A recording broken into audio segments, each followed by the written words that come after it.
চৈত্র মাসে দুর্গাপুজো, এটা কি করে সম্ভব? আজ তোমাদেরকে নিয়ে যাব আমি এমন একটা পুজো যা বছরে দুবার হয়।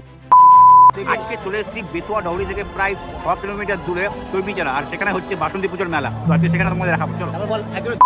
বসন্তকালে চৈত্র মাসে এই পুজো হয়ে থাকে। এটা হলো আসল ও প্রাচীন দুর্গাপুজো। আগে এই সময় পুজো হতো। এখন যেটা বড় করে পালন করা হয় সেটা হচ্ছে শারদীয় দুর্গাপুজো, যেটা শরৎকাল বা আশ্বিন মাসে হয়, যেটা রামচন্দ্র করেছিল, যাকে অকালবোধনও বলা হয়ে থাকে। রামচন্দ্র এবং রাবণের মধ্যে যে যুদ্ধ হয়েছিল তার আগে রামচন্দ্র দুর্গাপুজো করেছিল, সেটাকে এখন শারদীয় দুর্গাপুজো নামে খুব বড় করে পালন করা হয়। এই বাসন্তী পুজো গ্রাম বাংলায় বেশি দেখা যায় শহরের তুলনায়।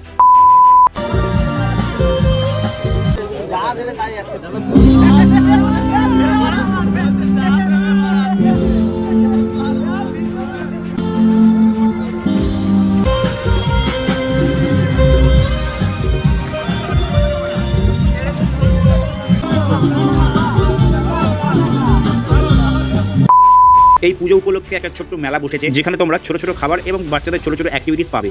আর এখানে একটা ছোট স্কেচ করেছে, যেখানে সাংস্কৃতিক অনুষ্ঠান, নাচ গান আর অনেক কিছু হচ্ছে। মানুষের ভিড় আর আনন্দে ভরে উঠেছে এই পুরো গ্রামটি। তো তোমরা যদি এই মেলায় আসতে চাও তাহলে এই মেলা শেষ হচ্ছে 29 তারিখ। যারা যারা এই মেলায় আসতে চাইছো বা এই পুজো দেখতে চাইছো তো তারা আসতে পারো। তো দেখা হচ্ছে নতুন একটা ভিডিওতে। সবাই ভালো থেকো।